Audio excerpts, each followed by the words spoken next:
Hi friends, welcome to another Read Aloud. Today's Read Aloud is about a snake, and the book is titled Verdi. You may have read this one before or had it read to you, and I hope that you don't mind. I'm going to read it again. It's a lot of fun, and if you have read this one before and you like it, and you like the story today, you might like another story written by the same author. This is written by Janell, and she's also written a story about a bat titled Stella Luna. So if you like this story and you haven't heard the story of Stella Luna the bat, have your family or you find that book by Janell. So let's get started with our story today about this really funny but cool snake named Verdi.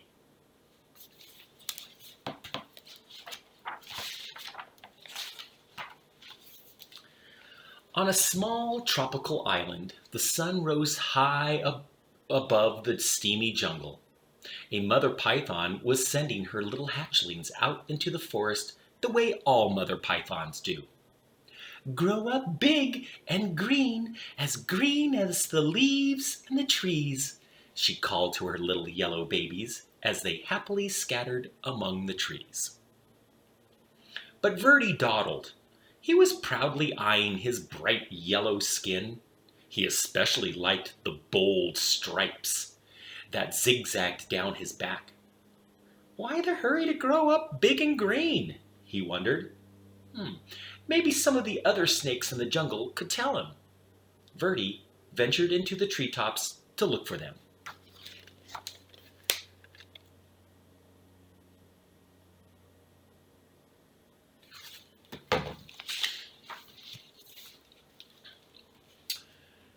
Umbles, Aggie, and Ribbon were lazing on some branches nearby.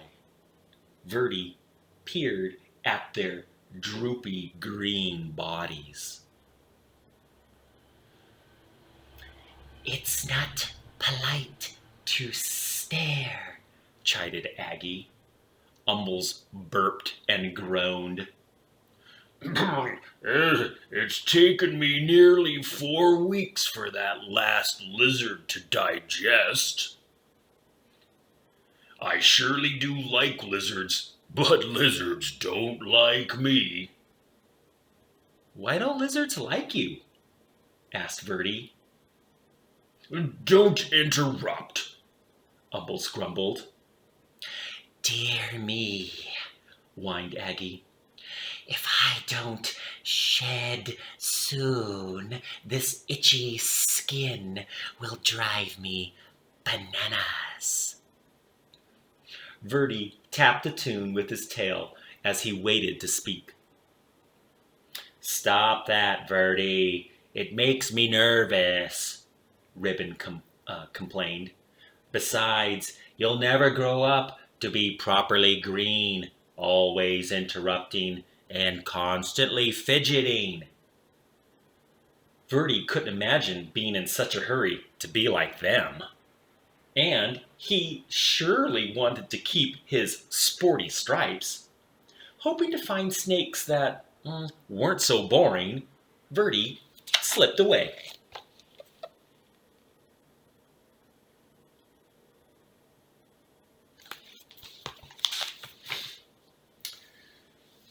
Dozer was snoring in a tree not far from the others. Hello, said Verdi. Do you want to climb trees with me? I'm tired, Dozer growled. Go and do a few laps around the jungle, okay? Verdi's heart sank. Greens were not only lazy and boring, they were rude.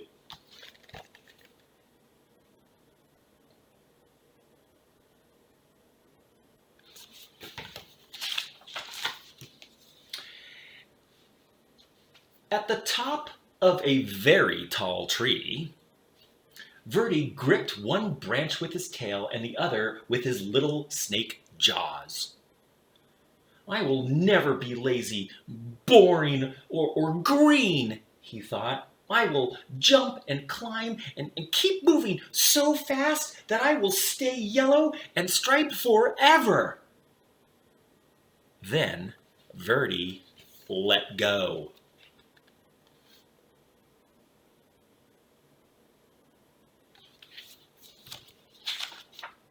Oh.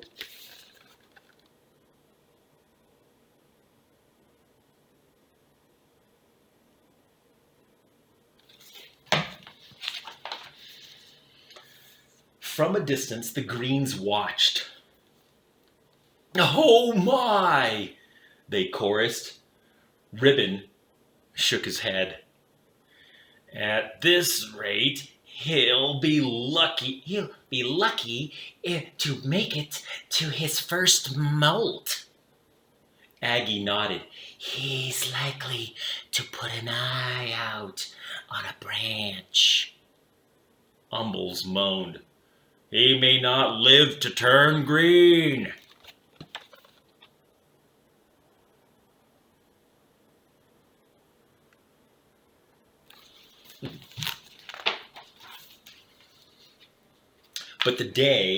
But one day, Verdi's skin began to peel, revealing a pale green stripe stretching along his whole body. "Ah!" he gasped. Can this be? I'm the speediest snake in the jungle, and I'm still turning green." He raced down to the river, grabbing up a mouthful of rough leaves.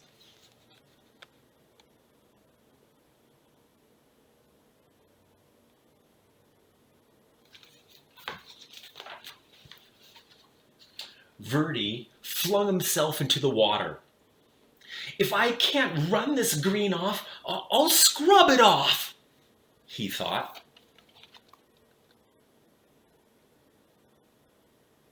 Do you think that's going to work?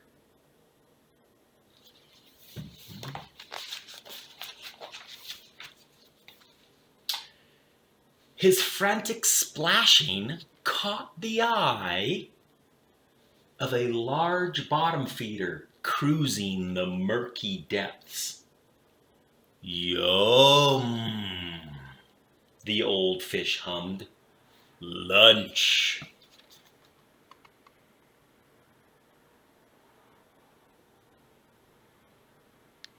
Uh-oh, is right.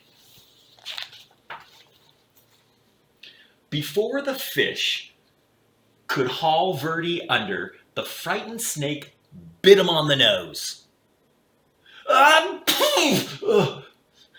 With a blast of his rubbery lips, the great fish sneezed, sending Verdi into the air. Slapping onto the soggy shore, Verdi skidded out of reach.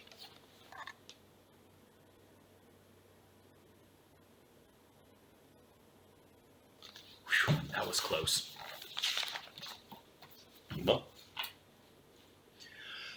Whew, that was close, he sputtered. Every inch of his body was covered with wet, gloppy mud. Kind of lumpy. Kind of brown.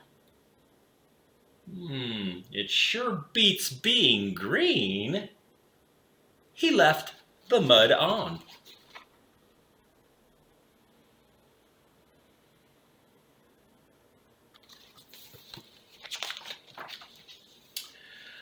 But the soft brown mud dried into a hard gray shell, and Verdi could barely move.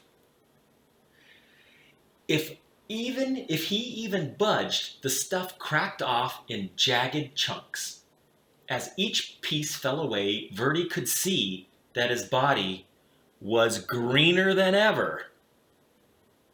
Even greener than before. "This is terrible!" cried Verdi. He pictured himself hanging around in droopy loops, itching and complaining and worrying all day like the old greens.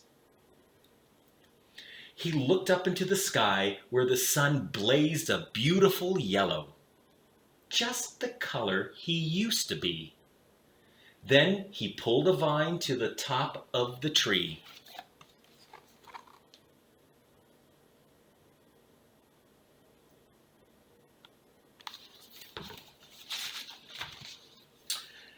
Launching himself from the treetop, Verdi startled a flock of colorful birds.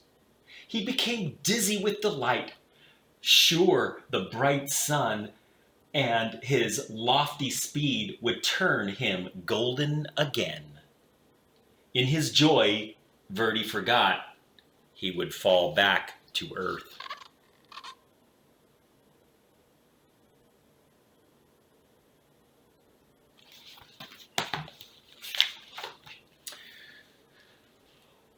Whippity whappity flip flap wham!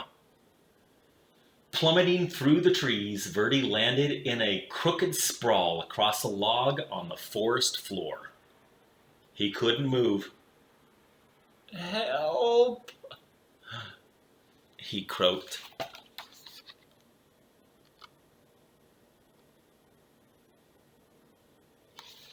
Ouch. As usual, the Greens had been watching Verdi's antics. They moved quickly to where he lay. "Didn't we say it would come to this?" Umble said, shaking his head. Aggie sighed. "Luckily, thing, he's still got two good eyes." They gently lifted Verdi up to a safer place where they could watch over him while he healed.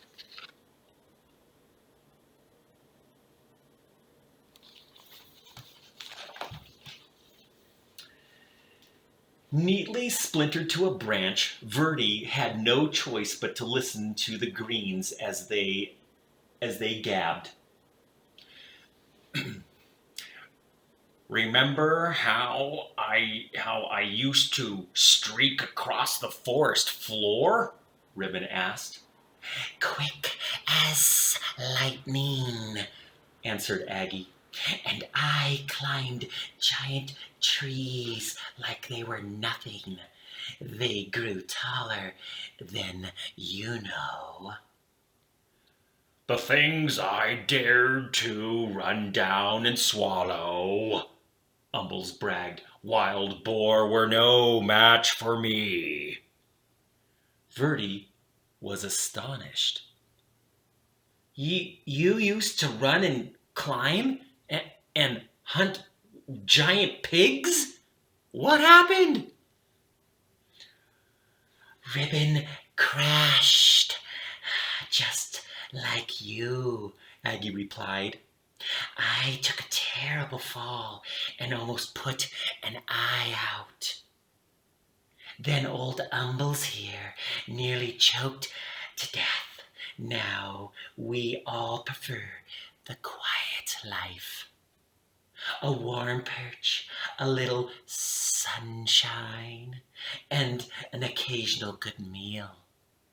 The Greens rambled on about their days of glory until Verdi settled in on his branch.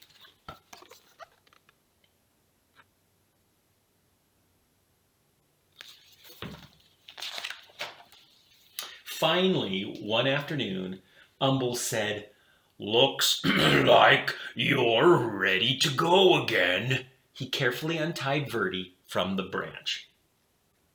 "You're welcome to come with us," said Aggie. Ribbon agreed.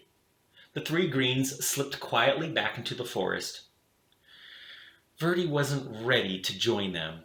He wasn't sure where he wanted to go. He just stretched and stayed put until the sun went down. He listened to the forest come alive.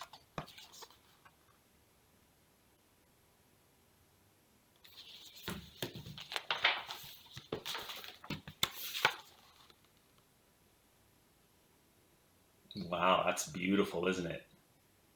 Look at that amazing forest.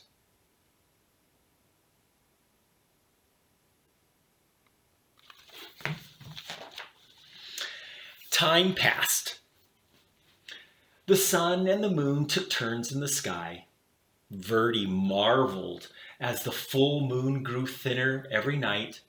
Then he watched patiently as it grew slowly round again. He wondered why he hadn't noticed that before. Verdi became so green that he blended perfectly with the leaves. He was so still that other creatures walked right by without seeing him. Can you find Verdi in the picture?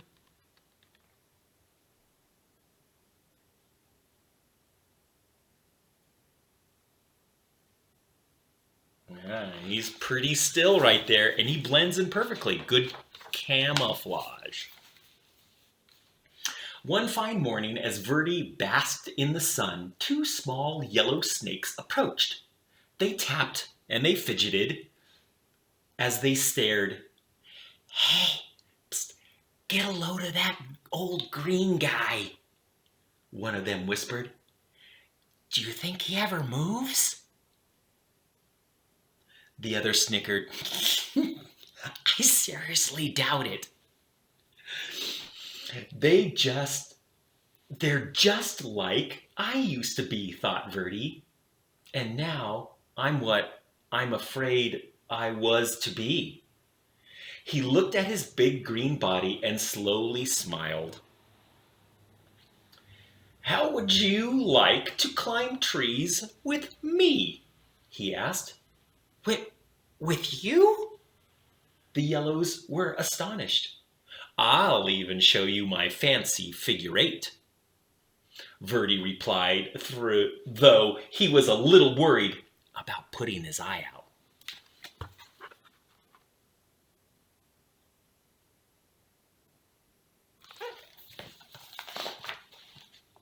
With practice, the three snakes performed a perfect triple figure eight, leaping and looping with his little striped friends. Verdi laughed. I may be big and very green, but I'm still me.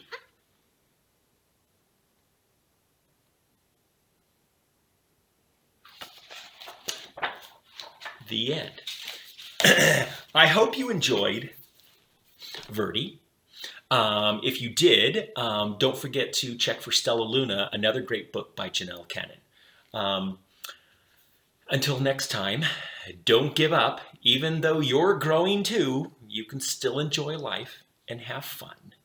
So you may not be little and kids for a very long time. You can still enjoy life by thinking and feeling like a kid. Kind of like Mr. Greg. Have a great day until next Read Aloud. Take care of yourselves and have a good time.